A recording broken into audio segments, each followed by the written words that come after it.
In the vast landscape of North America, time symbolizes eternity. Those who combined ingenuity and determination crossed the boundless plains to begin a journey. They are constantly searching for the ancient behemoth, lost and replaced by a colder world where the resilient bison rose to become their main prey. This is the story of the followers of an ancient culture whose spirit still resonates everywhere. In this remarkable land, the American story begins during a period of profound ideological and political turmoil in the United States, leading to the Civil War and the promise of freedom and the abolition of slavery. George M.C. Junon, born in 1851, worked as a freelance blacksmith and developed a passion for history, becoming an amateur archaeologist after discovering ancient bison ruins in New York, Mexico. The story of a former slave turned cowboy and an amateur archaeologist leads to an extraordinary discovery. New evidence at Blackwater Draw near Clovis, New Mexico, has uncovered grooved points associated with mammoth bones, proving the existence of an ancient people. The original Folsom site in Folsom, New Mexico, was a massive, possibly butchery site containing the remains of 32 bison antiquus, dating to about 2,500 years before humans inhabited the area. The Folsom people, who existed from about 12,800 to 12,000 years ago, are important discoveries about the history of this continent and our understanding of their ancestors. In this video, I will use the term BP to refer to the time before 1950. The nomads of the Great Plains of North America, as well as the Rockies and Great Lakes, played an important role in the study of the Great Plains of North America. Cultural origin, denomination. The study explores the arrival of humans in the Americas from about 13 to 14,000 years ago, and recent discoveries date back more than 15,000 years. Fossil footprints at White Sands in 2021 and recent research in 2023 are the most significant evidence of humans in the Americas, correlating with genetic evidence that all Native Americans are descended from a single wave from Siberia about 20 to 23,000 years ago. The idea that the Clovis people were the first to migrate to the Americas has long existed, but has been overwhelmed by new evidence. From 16,000 to 13,000 years ago, the population increased 60-fold, indicating expansion into new territories and the possible emergence of Clovis people. The Clovis culture evolved between 14 and 13,000 years ago, remaining dominant for about 500 years before a decline that began with the younger Dras 12,800 years ago. This led to the destruction of the Clovis culture and the emergence of new cultures, including the Folsom culture. The new cultures exhibit transitions and overlaps, with radiocarbon recording modeling suggesting the transition lasted hundreds of years. There are arguments about other cultures replacing Clovis, but the exact cause has not been precisely determined. Clovis researchers say that in the battle of ideas in the ancient Indian world, stupidity won. The estimated overlap range is from 80 to 400 years, with an average of 210 years. FOMA may just be a restructuring of Clovis, especially in terms of technology and predatory behavior. Environmental changes, with average temperatures falling and some animal species becoming extinct, have caused changes in landscapes and human habitats. Foam points have been found in many areas, and it has been determined that they range from eastern Texas to northern Mexico, Arizona, and southern Canada.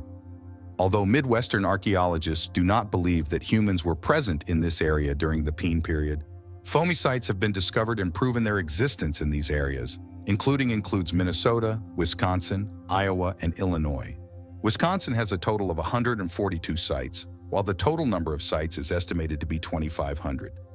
This indicates that the objects appear to be limited to the Great Plains region. There is evidence that mammoths and other animals may have lived in isolation in some areas. The demise of megafauns may have influenced a change in hunting patterns, especially at bison hunting sites, where mustering may have become more efficient. The production technology of FOM culture, especially the FL channel flute, requires skill and time, but produces powerful and unique music. There are many ways to play the flute, from direct percussion to indirect instruments, but each requires finesse. Creating such large pieces requires strong impact and pushing forces, often causing part of them to accidentally break off during the grooving process. In fact, about 40% of scores fail before reaching perfection. The question remains, why did they assert their position in the first place? One of the most common explanations is that these flutes prevent scars from forming, making them thinner and ideally shaped for tip placement. Most likely, these points are supported by a sturdy but thin haft, where the researcher believes these spots are especially suitable for hunting bison, although these are not American bison. In the West were the bison, 4 extinct species, including the bison, the largest bison of all time. Antiquus, weighing 1,600 kilos, was one of the most common animals of the Pine period and was the ancestor of 2 other modern bison species, Bison pcus and Bison entalis. With their large numbers and aggressiveness, they become formidable prey for predators. The thin, pointed tip makes them perfect for hunting, especially with fast-moving bullets. Using tools such as atlal darts or spear throwers gives hunters many advantages. Bullets move faster than hand-thrown spears. Although atlal darts can be thrown further, ensuring accuracy is still important. This culture used a variety of bone and stone tools, the stone cores of which could be reused as hand axes. These pieces may be too small to be used as tools. The core can be turned into a spear, stick, or other tools such as a scraper. Although the foam points are shiny, they create an ultra-thin waistband. Some types are 7 to 13 times wider than thick ones, even 20 times thicker. This bifus was created by Martin Order, one of the best nappers. There is a type 14 times thicker than BAC recovered from shifting sand areas. They are over 4 inches long, only 1/10 of an inch thick. There are very few ultra-thins, but fragments are often found during SES slaughter. It seems like they often break due to twisting and bending. This makes the butcher wonder why they were made so thin only to break. When used, the knife was resharpened many times. If it's too thick, it can only be sharpened a few times before it can no longer be used. Creating a base is creating a beveled knife and a regular knife. The thinner the bevel, the higher the likelihood of resharpening. Thin and wide tools can be resharpened dozens of times before being discarded. It seems like Napper's foam created them with long-term use in mind. They are long and wide, perfect for cutting large chunks of meat.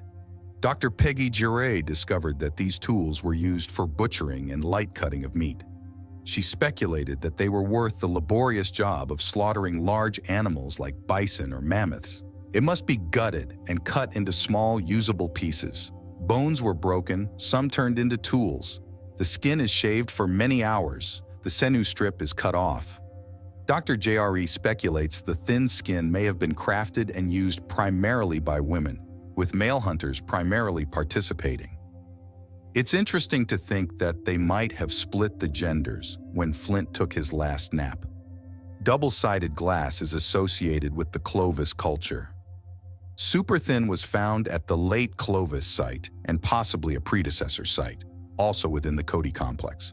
Osus, the bone tool, still exists, but its prevalence is difficult to assess. Could be from bison or camel. This long spike can penetrate, but its exact function is unknown. The small bone fragments may be related to the Clovis culture. Found in ruins in Texas, they may hint at greater artistry in the material. The tradition at the Linden Mere site of bone and coal hematite symbols and beads may be the oldest in the Americas. It is unclear what these discs were used for. The engravings on the edges can be used for counting or just for decoration. It may have been beaded, but we can only speculate. Another discovery at this site was bison vertebrae with sharp tips attached, which proves their tradition. One mystery is whether they have dogs or not. The Illinois molecular clock shows that all Native American dogs have a common ancestor 14,600 years ago. During the Indus period, they may have played an important role in hunting and transporting goods. We gain a deeper understanding of the remains of these people and their way of life in the cold weather. The animal moves freely, unrestricted by sparse waterholes. Species such as the pronghorn deer and the extinct camel originated in the Americas. Their group consisted of about 5 families, capable of capturing multiple bison at once. Attacks on small kill sites can be ambushes and occur at any time of the year. Hunters often organize elaborate hunts. Several locations indicate that the bison may have been driven into the narrow ravine, where hunters may have located the Cooper's ambush from northwest Oklahoma. These 3 events are preserved in detail, with a total of 78 bison killed, involving 33 observation points and 6 scale knives. Some parts were broken due to impact, while some remained intact. These knives have been resharpened, leaving scars. The sharpened pieces were found next to each other, with cup-shaped marks on the ribs and thoracic spine. Most meat comes from these animals, but not all. Some researchers call this type of slaughter gourmet slaughter. Although there were many groups, it seemed they had bought enough meat to sustain themselves. There is an older kill layer underneath the newer layer. Large bison killing sites were located nearby, suggesting frequent use by groups there. The chemical composition of tooth enamel and the size of cal can determine their movement patterns. In enjoying and preserving Folsom culture, we not only find an important part of humanity's heritage, but also discover the connection between the past and the present. This culture is a valuable lesson in innovation, patience, and the power of community. When we respect and learn from the cultures of our ancestors, we are also honoring and protecting our own heritage. Let's continue to spread this message and keep the Folsom culture alive in our hearts and spirits. If you like this video, don't forget to like and follow our evolution content. Subscribe to the channel and press the notification bell so you don't miss the next videos. Goodbye and see you again. And see.